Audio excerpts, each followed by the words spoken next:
Apa sih yang harus dilakuin sama seller pemula biar penjualan mereka itu ada kesempatan buat berkembang? Gue tahu banyak banget di antara kalian yang biasanya masih awal baru mulai jualan online ngerasa jualan itu susah. Bener nggak? Ya bener susah sih. Kalau lu nggak tahu caranya itu susah. Ya kan? Nah sebenarnya ada hal-hal kecil yang bisa ngebantu performa produk lu jadi lebih baik. Nah tapi hal-hal ini ya kadang kalau lu nggak ya kelewat juga. Dan ini meskipun kecil tapi ternyata impact-nya dahsyat banget. Makanya di sini gue mau share apa aja yang lo lakuin biar bikin toko lu tuh meningkatnya lebih cepet deh. Biar jangan sampai lu termasuk seller awal atau seller pemula yang pecah telur aja lama, atau dapatin orderan wah mau sehari 10 resi aja susah gitu kan. Pengen kan cepet-cepet naik kelas dari mungkin sehari 1, 10 resi, 50 resi dan seterusnya. Tapi sebelum gue mulai gue mau kasih lihat kalian satu data. Gue gak ngerti kenapa, tapi di channel gue ternyata tingkat yang nonton gak subscribe itu tinggi banget. Artinya subscribe-nya dikit banget nih. Guys, tolong dong. Kan gue banyak kasih kalian insight, gue banyak kasih kalian pengalaman yang apa yang gue alamin, dan materi-materi ini gue rasa di luaran itu dikit banget yang ngebahas sedetail gue. Belum lagi data-data yang lu pakai ini berharga banget deh. Gitu. Jadi tolong bikin subscribe gue, tingkat subscribe gue lebih tinggi. Toh lu cuma klik tombol subscribe, gak rugi kan? Bener nggak? Ya. Jadi bisa bantu gue juga buat kita bikin channel ini makin lama makin baik. Oke? Nah, kenapa sih hal-hal kecil yang mau gue bahas ini ternyata pengaruhnya cukup besar? Sebenarnya jawabannya sederhana banget, yaitu gini, jualan online itu ternyata ngomongin tentang detail. Semakin detail kita ngejelasin, maka semakin besar produk kalian dibeli. Dan kenapa hal ini ngaruh? Karena lu harus sadar satu hal, jualan online beda sama offline. Offline orang bisa pegang barangnya. Online orang gak pegang barangnya guys. Dan karena orang gak pegang barangnya, gimana caranya orang ngerasain dan tahu kalau barang kalian tuh yang mereka butuhkan. Maka dari itulah hal-hal yang tadi gue bahas dan bakal gue bahas itu penting banget. Nah terus halnya mulai dari mana? Yang pertama, ini adalah paling basic. Thumbnail produk yang kalian bikin itu harus menarik dan jelas. Jadi komponen utama mulai dari fotonya, dan setiap platform punya aturan beda-beda ya. Ada yang pengen agak polos atau gimana, tapi secara garis besar adalah, lu bayangin ya, lu lagi nge-search barang, lu mau di TikTok, mau di mana, itu cuma kelihatan thumbnailnya, bener nggak?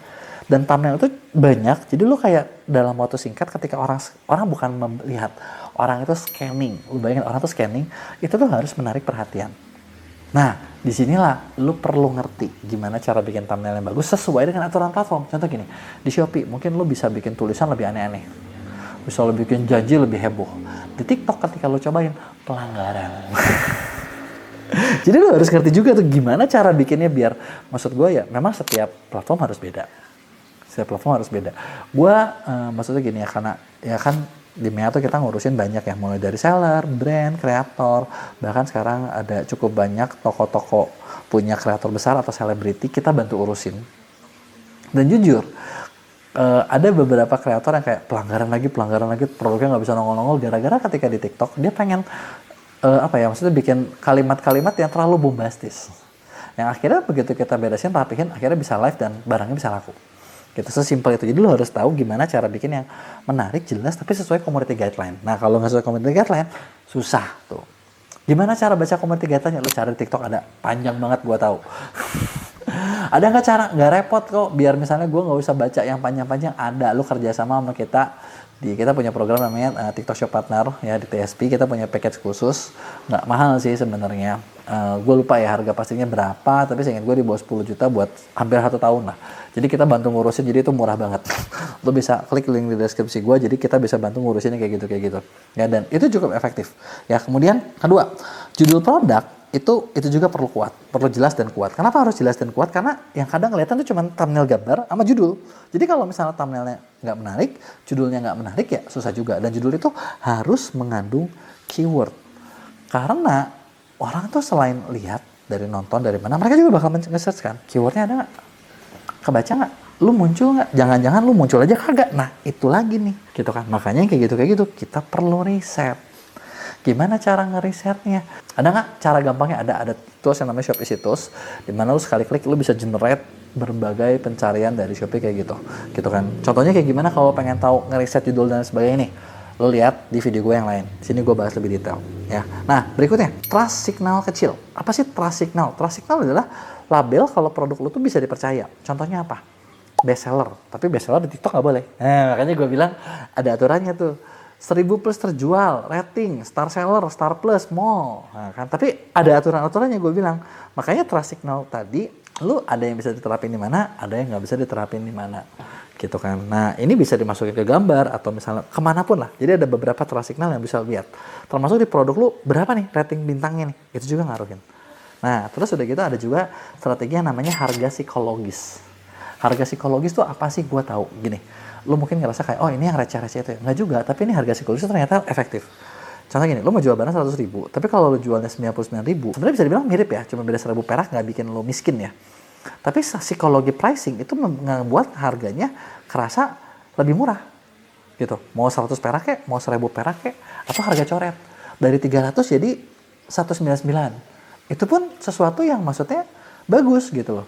Bahkan gini, tapi gini, ada juga barang yang psikologi pricingnya itu nggak boleh pakai 99. Misalnya gini, barangnya harus bulat harganya, 20 juta, 3 juta bulat. Jadi barang lu kategorinya apa, ada psychological pricing yang harus lu tahu.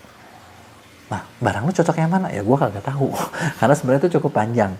Ada yang namanya anchoring price, ada yang namanya harga cantik, ada yang namanya harga bulat gitu kan. Nah, hal-hal seperti ini biasanya kita bantu risetin di program pendampingan konsultan Ordal. Di sini kita risetin nih, kayak lu tuh butuhnya buat apa sih? Karena di konten nggak mungkin kita bisa gue jelasin secara detail ya, karena itu kan cukup lama. Tapi di situ kita bisa liatin kayak barang lu tuh apakah barang premium, apakah barang murah, apakah barang apa, yang cocoknya tuh kemana, dan efeknya seperti apa. Dan kemudian biasanya kalau di Ordal nggak cuma itu doang sih, jadi kayak disetin barang lu apa, kompetitornya siapa, udah gitu gimana cara lu menangnya, lu punya target naikin penjualan berapa, gimana cara nyampainya, berapa konten yang harus dibuat, dan lain sebagainya. Ya. Dan terakhir, value proposition yang jelas. Atau bisa juga sekarang ada yang sebut value proposition, ada juga yang dibilang buyer. Jadi paradigma kacamata pembeli itu ngelihatnya seperti apa gitu kan, buyer propositionnya seperti apa gitu kan. Jadi lu harus tahu apa yang bikin pembeli itu beli gitu kan. Nah di situ lu harus tahu mereka tuh butuhnya apa sih, kebutuhan mereka terjawab semua nggak? Nah kalau terjawab semua, lu udah bikin produk yang menarik, lu udah bikin produk yang bagus, dan itu bakal bikin barang lu lebih mudah buat dijual. Ya, jadi itu dia tadi beberapa hal simpel yang bisa naikin penjualan di toko lu. Nah, beberapa teori yang tadi gue bahas sebenarnya itu adalah hal-hal yang kita kasih juga ketika kalian kerjasama sama kita di jasa manajemen toko. Jadi di jasa manajemen toko di MEA itu kita ngurusin tuh hal-hal kayak gini, hal-hal mulai dari kecilnya, besarnya itu benar-benar diurusin. Jadi lu benar-benar tinggal fokus menciptakan produksi gitu. Berbagai hal marketingnya itu banyak yang udah kita urusin di situ. Ya, kurang lebihnya kayak gini. Kalau ada yang mau lu tanyain, tulis di komen, bakal gue jawab di Q&A. Jangan lupa buat bantu like dan kirim video ini kalau lo ngerasa kalau video ini dibutuhin sama temen lo.